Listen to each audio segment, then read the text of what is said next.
बीती रात खड़थुआ के लक्ष्मी यादव के घर पर अंधाधुंध फायरिंग, रात के अंधेरे में और अब दिन के उजाले में बेड़ियाही में अपराधियों ने तरातर गोली चलाकर दहशत फैला दी है। जी हां, दरभंगा में बेखौफ अपराधियों ने किया है अंधाधुंध फायरिंग। पुलिस ने मौके से किया है 7 खोखा बरामद। किसी के हताहत होने की खबर नहीं, पुलिस जांच कर रही है। नमस्कार, दैनिक भारत में आपका स्वागत है। आजकल बिहार अपराधियों का गढ़ बन चुका है, खौफ निकल चुका है और इसी सिलसिले में बिहार के दरभंगा जिले में बेखौफ अपराधियों ने दिन दहाड़े अंधाधुंध फायरिंग कर केवटी थाना क्षेत्र के बेड़ियाई गांव में दहशत फैला दी। सूचना मिलते ही पुलिस मौके पर पहुंचकर पीड़ित परिवार से मुलाकात कर 7 खोखा बरामद किया है। वहीं मौके पर पहुंची पुलिस ने कहा कि इलाके में लगे सीसीटीवी फुटेज को खंगाला जा रहा है तथा अपराधियों को शीघ्र गिरफ्तार कर लिया जाएगा। वहीं पीड़ित नजरे आलम ने कहा कि 3:30 बजे के करीब 7 बाइक से 16 नकाबपोश अपराधी घर पर पहुंचे और गोलीबारी शुरू कर दी। शुक्र रहा कि फायरिंग से किसी प्रकार से कोई भी हताहत नहीं हुआ। वहीं उन्होंने कहा कि इससे पहले भी हमारे भाई के ऊपर जानलेवा हमला किया जा चुका है, लेकिन आज तक प्रशासन किसी प्रकार की कोई ठोस कार्रवाई नहीं की है, जिसके कारण लगातार हम लोगों पर इस प्रकार का हमला होता रहता है और हम लोग अपराधियों की जद में रहते हैं। वहीं उन्होंने कहा कि बीते शनिवार को दरभंगा बस स्टैंड के टेंडर अमर साहू को मिला, जिससे हमारा भाई शमशेर आलम उर्फ पप्पू खान सहित 5 लोग पार्टनर हैं। टेंडर के 3 दिन बाद भी बदमाशों के द्वारा बस स्टैंड के गेट पर हवाई फायरिंग की गई थी, लेकिन प्रशासन किसी प्रकार का कोई कार्रवाई नहीं किया। नतीजा आज श्रवण यादव, अमित, मनीष यादव, राहुल, सुनील यादव, बिल्ला, मनोहर राय सहित 16 लोग नकाबपोश होकर हमारे घर पहुंचे और फायरिंग करने लगे। फायरिंग के बाद इलाके में दहशत का माहौल है। वहीं मौके पर पहुंचे लुकमान खान ने कहा कि सूचना मिलते ही मौके पर पहुंचकर 7 खोखा भी बरामद किया है, जिसकी जब्ती सूची बनाई गई है। वहीं उन्होंने कहा कि पीड़ित द्वारा आवेदन मिलने पर के बाद अग्रतर कार्रवाई की जाएगी। ये हम तो आज इलेक्शन है, यहाँ उपचुनाव है, वोट गिरा के अपने घर पे सोए हुए थे।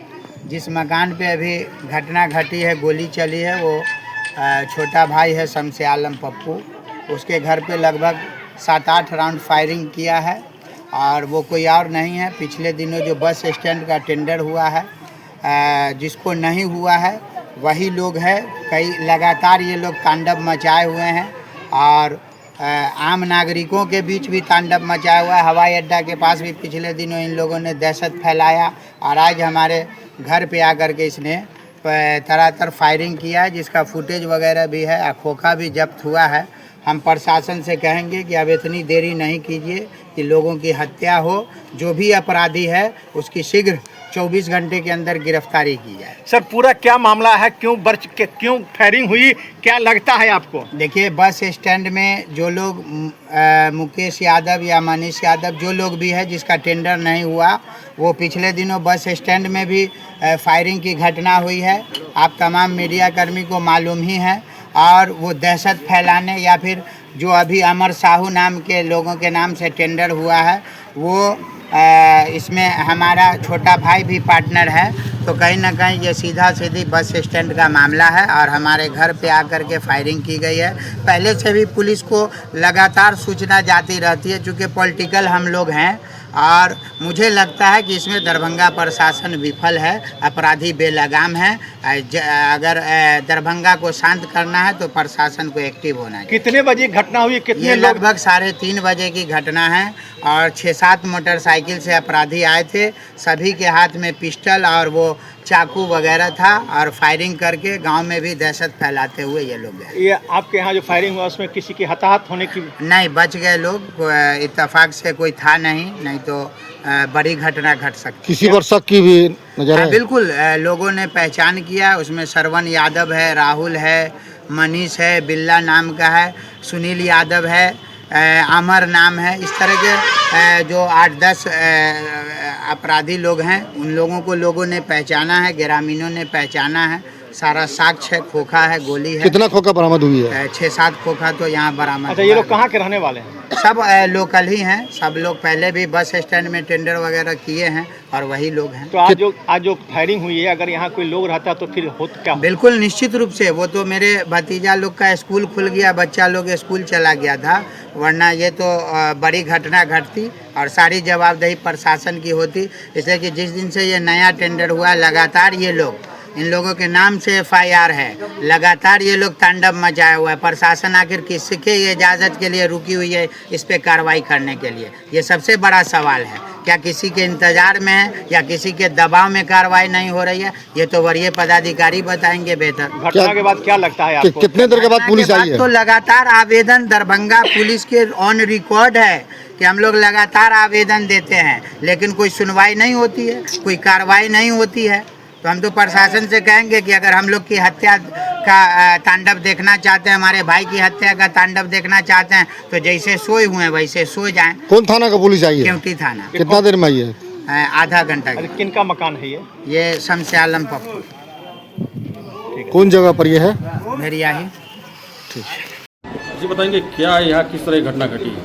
आज दिनांक 9/7/25 को लगभग 16 बजे सूचना प्राप्त हुई कि ग्राम भेड़ियाही अंतर्गत नजरे आलम के न्यू मकान पर कुछ अज्ञात व्यक्तियों द्वारा आकर के फायरिंग की गई है। सूचना के सत्यापन और आवश्यक कार्रवाई के लिए हम लोग यहाँ उपस्थित हुए तो इनके मकान के बाहरी परिसर और अंदर परिसर से 5 खोखा और पीलेट मकान के अंदर से बरामद किया गया है, जिसकी जब्ती सूची बनाकर जब्त की जा रही है। आवेदन इनसे प्राप्त होने पर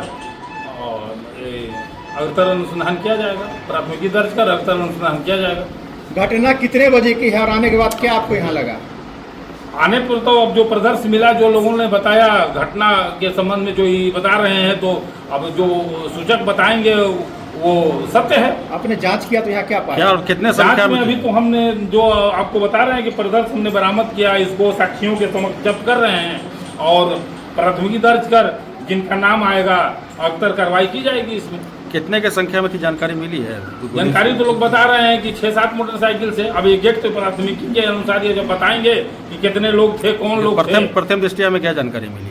प्रथम दृष्टिया में ये जानकारी बता रहे हैं कि आकर के हमारे न्यू मकान पर अज्ञात व्यक्तियों द्वारा फायरिंग की गई। पूछताछ में इन्होंने कुछ बताया आपको?